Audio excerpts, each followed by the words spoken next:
이번 주 들어서는 잠시 대형주 쪽으로 조금 무게중심이 옮겨가는가 싶었더니 오늘은 뭐 도로 대절입니다. 코스피 지수 크게 밀리는 건 아닌데 역시 뭐 코스피가 쉬는 동안 코스닥 종목들이 좀 시세를 내는 이런 흐름이 이어지고 있습니다. 자, 이런 흐름 어떻게 대응해야 될지 3인의 전략에서 알아보도록 하겠습니다. 오늘 이 시간에는 대신증권 금융주치 강남센터의 김창희 팀장과 한국투자증권의 김척중 연구원과 함께합니다. 안녕하세요. 네, 안녕하세요. 안녕하십니까? 시장 중심이 되는 키워드를 알아봅니다. 5위부터 3위까지의 키워드를 화면을 통해서 확인해 보도록 하겠습니다. 오늘의 5위 키워드는 대우인터내셔널 약세입니다. 대우인터내셔널이 미얀마 가스전 등 가스 사업 부문을 포스코 에너지에 넘긴다는 루머에 약세를 보이고 있습니다. 다만 개장 초반에 비해서 낙폭은 크게 줄어들었습니다. 4위 키워드는 엔터주 이틀 연속 반등 시도입니다. SM, YG엔터테인먼트 등 최근 조정을 거쳤던 엔터주가 연이틀 반등하고 있습니다. 긍정적인 접근이 가능할지 알아봅니다. 3위 키워드는 전자결제주 강세입니다. KG모빌리언스, 한국사이버결제 등 전자결제 관련주가 강세를 보이고 있습니다. 관심을 가져도 좋을지 알아봅니다. 엔터주가 굉장히 헤매다가 SM 4분기 실적 발표한 이후에는 반짝 좀 반등했습니다. 그런데 최근에는 코스닥 시장 분위기가 다시 조금 밀리면서 같이 또 조정을 받았는데 어제 오늘 연이틀 반등을 시도를 하고 있습니다. 김총주 연구원은 이 엔터주들 어떻게 보세요? 네. 일단 스마트폰 성숙기 진입에 따라서 당연히 모바일 콘텐츠주들, 특히 음원주나 미디어 주 같은 경우에는 밸류에이션이 높아지는 게 지극히 당연한 현상이라고 생각을 하고 있습니다. 뭐 해외 기준으로도 그 음원 스트리밍 서비스를 하고 있는 스포티파이나 여러 가지 업체들이 가입자들을 크게 늘리면서 빠르게 매출 성장을 하는 모습이 지속적으로 관철되고 있습니다. 그래서 사실 저도 한국 음원주, 뭐 루엔이라든지 여러 SM이라든지 YG라든지에 대한 관심이 상당히 큰데요. 그럼에도 불구하고 사실 아직 확신을 갖지 못하는 건 아직 SM 실적 발표가 한 분기밖에 안 지났다는 점. 그러니까 실망스러운 실적을 발표한 이후에 아직도 어느 정도 그 실적에 대한 확인을 하기 위한 조정기가 조금 더 남아있다는 점에서 지금 매수하기에는 좀 빠를 수도 있는 게 아닌가라는 생각을 하고 있습니다. 두 번째로는 사실 저는 로엔을 정말로 주목해서 보고 있는데요. 로엔 같은 경우에는 연초에 음원 가격 인상을 통해서 매출을 크게 늘리려고 했습니다. 그런데 가입자들이 크게 이탈하면서 좀처럼 새로운 수익 창출을 형성하고 있지 못하는 모습인데요. 저는 결국 한국에서는 그렇게 유료 서비스에 대한 니즈 자체가 유료 서비스를 가입하고자 하는 고객들의 니즈 자체가 그렇게 높지 않다. 그래서 결국은 해외 진출 모멘텀이 구체화되는 몇몇 그 콘텐츠 업종만 정도만 지켜봐야 되는 게 아닌가라고 생각을 하고 있습니다. 그래서 저는 음원주보다는 오히려 해외 진출을 모색하고 있는 모바일 게임주가 오히려 더 유망한 게 아닌가. 저는 그렇게 생각하고 있습니다. 아무래도 SM 실적 발표 이후에 시장이 좀 잠깐 반등하다 다시 조정을 받았다는 얘기는 아직까지는 완전한 신뢰를 좀 받지 못한다는 반증인 것도 같습니다. 어쨌든 뭐 SM이라든지 YG엔터테인먼트 1분기 실적이 뭐 상당히 중요한 게 된 건 틀림없는 것 같습니다. 오늘 전자결제주 강세 보이고 있습니다.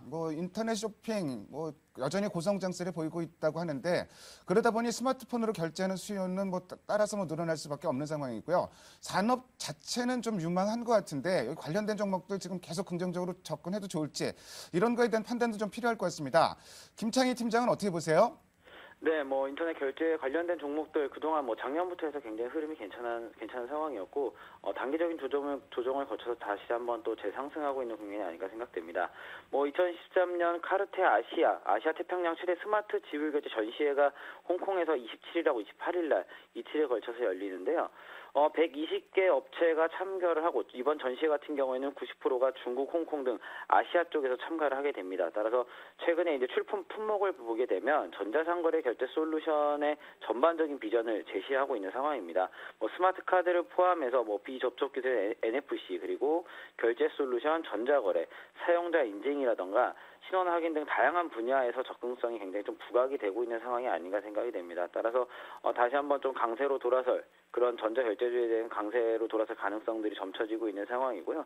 최근 들어서는 수수료가 계속 좀 인하가 되면서 경제 민주화에 따라서 어느 정도 증권사 같은 경우에도 스마트폰으로 주식 결제를 하게 되면 수수료를 면제해 주는 것처럼 전자결제 쪽에서도 모바일을 이용하게 되면 수수료 인하 가능성이 있기 때문에 이러한 것들도 어느 정도 그 전자결제주들에 대해서 호재로 이어지지 않을까 생각이 됩니다.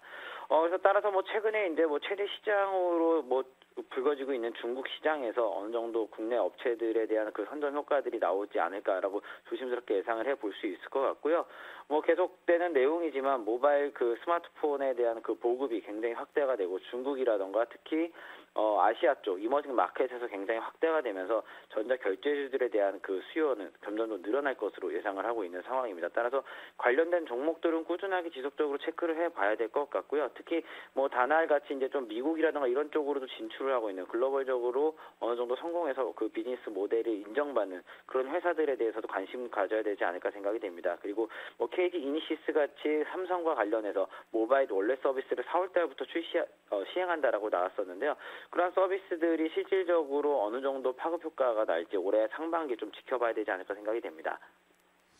조금 전에 KG 이니시스하고 다날 언급하셨는데 이 두 종목 정도를 그 전자결제주 중에서는 탑픽으로 좀 보시는 거죠? 예, 어느 정도 두 종목 최근에 이제 좀 모습도 괜찮았었고요. 말씀드린 대로 KG 이니시스 같은 경우에는 삼성과의 그런 협력 관계들 그리고 카카오톡 PC 버전에 들어가는 그런 그 서비스가 5월 달이나 늦어도 상반기에는 일단은 서비스를 시행할 것으로 예상을 하고 있기 때문에 추가적인 모멘텀으로 계속 작용할 가능성들이 있습니다. 따라서 이러한 그 내용들이 나올 때마다 주가가 많이 좀 움직이지 않을까 생각됩니다. 사실 전자결제 산업, 성장성에 대해서는 누구나 공감을 하고 있는데 종목을 선택하는 데는 좀 신중할 필요가 있을 것 같고요. 관심 종목으로 KG 이니시스와 다날까지 들어봤습니다. 다음으로 오늘의 2위 키워드를 화면을 통해서 확인해 보도록 하겠습니다. 오늘의 2위 키워드는 경기부양책 발표입니다. 사실 여러 번 말씀드렸지만 경기부양책이라기보다는 경제정책 방향이라고 해야 맞을 것 같고요. 2시에 이미 어느 정도 내용은 알려졌는데 자세한 내용은 4시 이후에 나오는 것 같습니다. 이런 부분이 주식시장에 어떤 영향을 미칠지 또 생각을 해봐야 될 것 같은데 김철중 연구원이 관련 내용 좀 정리해 주세요. 네, 일단 이번 추경이 증시에 어떤 영향을 미칠 것인가에 대해서 증시 전문가 사이에서도 여러 가지 의견이 있습니다. 그런데 긍정적인 점은 보통 추경이 발표되는 해에는 한국 증시가 플러스로 끝나는 경우가 훨씬 더 많았다. 그래서 분명히 이번 추경이 긍정적으로 작용할 거다라고 보시는 분들이 많습니다.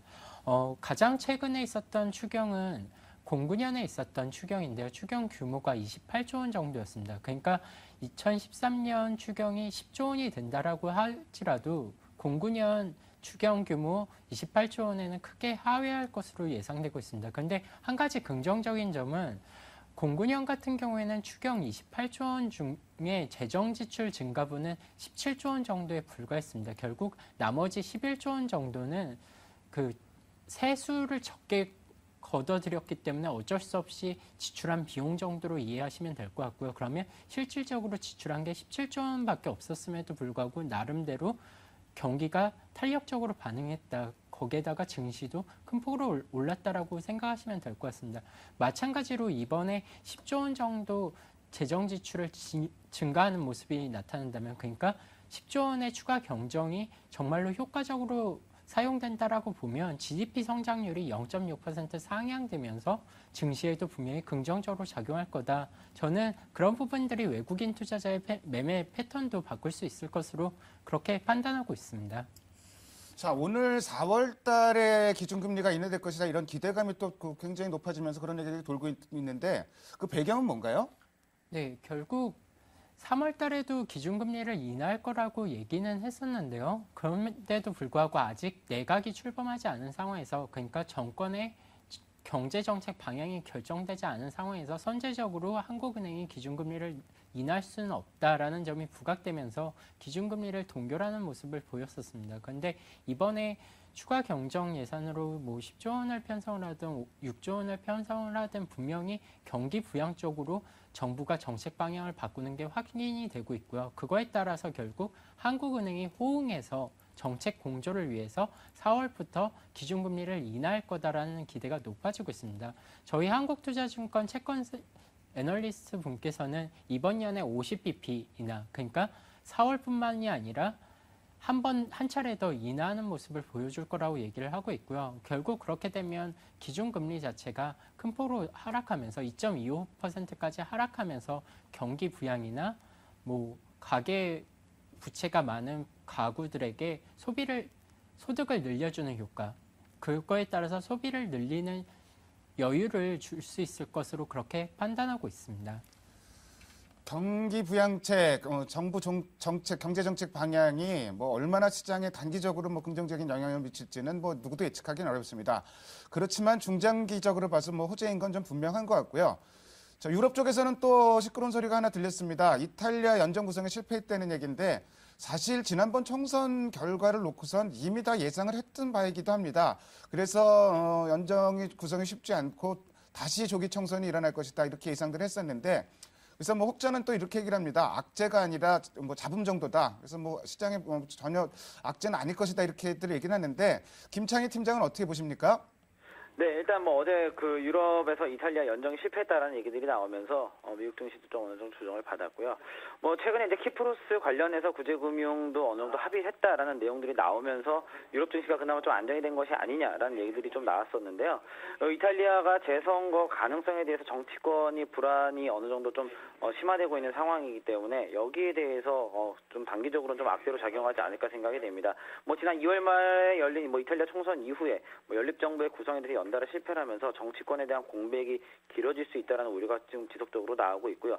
뭐 개혁을 지지하고 있는 민주당 측도 뭐 주도로 각 정당과 연정을 모색하고 있긴 하지만 일단 5성 운동과 연정 구성에 실패를 하면서 정부에 대한 공백이 길어질 수 있다는 우려가 굉장히 좀 다시 부각되고 있는 상황이다라고 말씀드릴 수 있을 것 같습니다. 따라서 이탈리아 정치 일정상으로 봤을 때는 5월 15일 대통령 임기 만기까지 이제 겹쳐 있는 상황이고요. 4월 중순 이후에 대선 실시를 거친 후에 5월에 가서야 이제 재총선에 대한 일자를 다시 한번 잡을 수 있을 것 같습니다. 따라서 현재 재선거 운동 기간 그리고 선거 실시, 의회 및 내각 구성 일정을 감안했을 때에는 이탈리아는 뭐 가을까지는 정치적인 공백 상황에 놓이게 되지 않을까 생각이 되고요.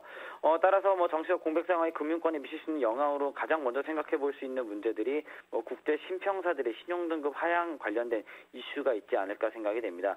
뭐 과거 신평사들 같은 경우는 등급 발표를 대개 1월, 4월, 10월에 이렇게 몰려서 했던 그 과거 선례들이 있었습니다. 따라서 현재 이탈리아의 신용등급 같은 경우에는 스페인에 비해서 높은 상황이고 뭐 지난해 연말 무디스 같은 경우에는 2단계 신용등급을 강등한 이후에 부정적 관점을 계속 유지하고 있는 상황이기 때문에요. 4월 달 중에 신용등급 강등에 대한 우려가 어느 정도 잠복돼 있지 않나 생각됩니다. 따라서 신용등급이 한 단계 더 만약에 하향 조정이 된다면 단기적으로도 리스크로 작용할 가능성들이 있고요.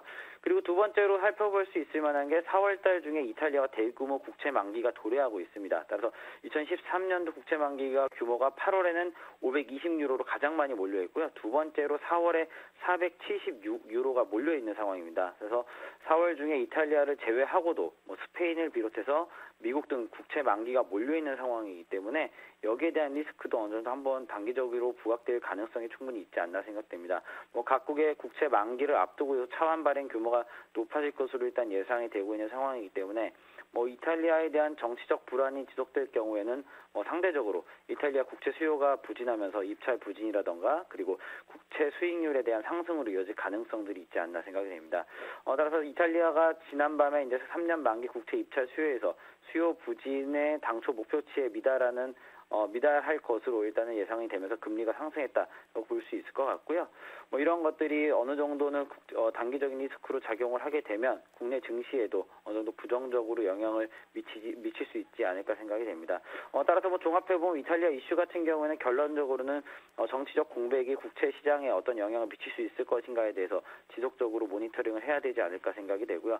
유로존에 대한 불안감이 달러 강세에 또 영향을 미칠 수 있지 않을까 생각이 됩니다. 따라서 달러 강세라던가 이런 부분들, 특히 그동안은 일본 엔화의 약세라던가 그리고 원화의 강세라던가 이런 점들이 우리나라 국내 증시에 좀 많이 영향을 미쳤었는데 다시 한번 달러가 강세가 실현이 된다면 여기에 대한 수혜 업종들 그리고 피해 업종들로 좀 나뉘지 않을까 생각이 됩니다. 그래서 이러한 부분들 좀 잘 체크를 하시고요. 지속적으로 이탈리아 상황 같은 경우는 올해 하반기까지 좀 지켜봐야 되지 않을까 생각됩니다. 사실 뭐 키프러스나 이탈리아나 시장 방향성에 영향을 좀 줄 정도의 악재는 아닌데요. 계속 매끄럽지 못하게 뭔가 잡음이 생겨나고는 있습니다. 뭐 국채 만기라든지 여러 가지 상황. 글쎄 뭐 미리 걱정할 필요도 없겠지만 계속 뭐 여러 가지 변화를 체크해 나갈 필요는 있을 것 같습니다. 다음으로 오늘의 1위 키워드를 화면을 통해서 확인해 보도록 하겠습니다. 오늘의 1위 키워드는 코스닥 상대적 선전 재개입니다. 이번 주 들어서 대형주 쪽으로 조금 무게중심이 넘어가는가 싶었는데 오늘 흐름 보면은 글쎄 코스피가 많이 빠지지 않는 상황에서 코스닥 종목별로는 강세 보이는 종목들이 나타나는 어찌 보면은 3월 달에 가장 많이 나타났던 흐름이 다시 나타나고 있는데 김창희 팀장은 이런 흐름 어떻게 보십니까? 네, 뭐 사실 뭐 오늘 대형주가 좀 주춤한 이유들 보시게 되면 앞서 말씀드린 대로 유로존에 대한 위기나 이런 것들이 좀 부각이 되면서 단기적으로는 좀 하락 가능성들이 높아지지 않았나 생각이 되고요. 특히 코스피 밴드가 2천 상단에 어느 정도 좀 위치하게 되면 단기적인 조정이 항상 있었던 것처럼 박스권의 그런 그 흐름으로 한번 봐야 되지 않을까 생각이 됩니다. 하지만 뭐 3월이 일단은 거의 뭐 마무리가 되고 있는 상황이고요. 4월 달 같은 경우에는 다시 한번 대형주로의 투자 전환이 필요한 시기가 아닐까 생각이 됩니다. 4월 같은 경우에는 주식시장의 기술적인 수렴 과정이 마무리가 된 후에 뭐 전고점 돌파를 다시 한번 시도할 가능성이 굉장히 높아지고요. 뭐 코스 밴드 같은 경우에는 1940에서 2080 정도까지로 한번 설정을 해보시는 것도 나쁘지 않을 것 같습니다. 특히 최근에 중소형주의 강세가 이제 오랫동안 지속되었던 대형주와의 이격을 축소하는 과정으로 이해가 되고 있었는데요. 대형주 대비해서 중소형주 같은 경우에는 실적이나 이익 모멘텀이 어느 정도 높아진 밸류에이션에 비해서 어느 정도는 그 상향치에 도달하지 못할 것이다라는 예상도 좀 나오고 있는 상황입니다. 따라서 다시 한번 대형주로에 대한 투자 전환이 필요한 시점이 아닐까라고 생각을 하고 있고요. 섹터 전략으로는 IT라던가 자동차, 유통 등의 섹터에 대한 비중을 어느 정도 좀 확대하는 것이 좋지 않을까 생각이 됩니다.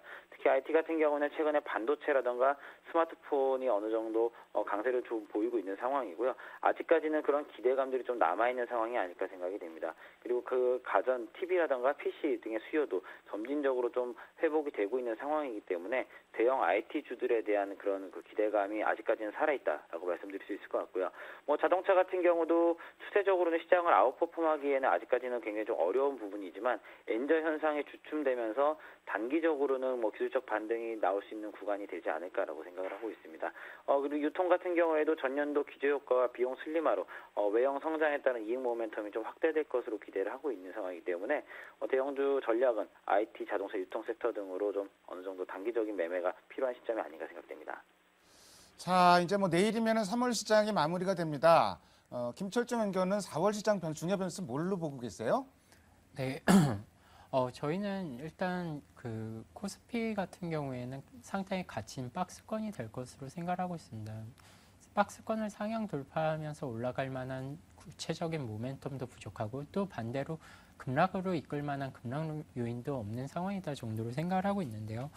일단은 저는 중요한 포인트로 중국이 유동성을 얼마나 더 긴축할 것인가가 상당히 중요하다고 생각을 하고 있습니다. 중국은 그 소비자 물가 상승에 따라서 유동성 긴축 가능성을 계속 내비치고 있는 상황인데요. 만약에 중국이 계속 유동성을 긴축하는 모습이 나타난다라고 보면 한국의 그 중국 관련 수혜주들의 강세 혹은 중국 내수 성장주들의 강세가 어느 정도 주춤하는 구간이 될 수 있지 않을까 저는 그 정도로 생각을 하고 있습니다. 반대로 저는 한국의 재정 정책에 대해서는 상당히 큰 기대를 가지고 있는데요. 박근혜 18대 대통령분도 그렇고 그 서승환 국토해양부 장관분도 그렇고 상당히 공격적인 정책을 내놓을 때 드디어 그래야 경기가 반응을 하고 그래야 시장이 반응한다라는 생각을 하고 있습니다. 공격적인 대책에 대한 강한 의지를 내비치고 있다고 생각을 하고 있는데요. 그렇기 때문에 그런 부분들에 대한 확인이 분명히 필요하다. 그래서 저는 사실 소재 산업재에 대해서 투자자분들의 심리 자체가 상당히 안 좋은데 기술적으로는 4월 달 한 달 정도는 기술적인 반등이 충분히 나올 수 있는 한 달 정도가 아닌가 저는 그렇게 생각하고 있습니다. 4월 시장 뭐 긍정적인 요인, 부정적인 요인들 뭐 엇갈리고 있는데 부정적인 요인은 역시 뭐 엔화 약세가 계속된다면 시장의 부담으로 작용할 것이고 오늘도 상해 종합 지수가 급락을 하는데 중국에서 유동성 정책을 어떻게 갈 것인가 이것도 관건이 될 것입니다. 뭐 당연히 긍정적인 쪽으로는 정부의 정책 의지 이런 정도가 가장 뭐 긍정적인 요인으로 꼽을 수 있을 것 같습니다.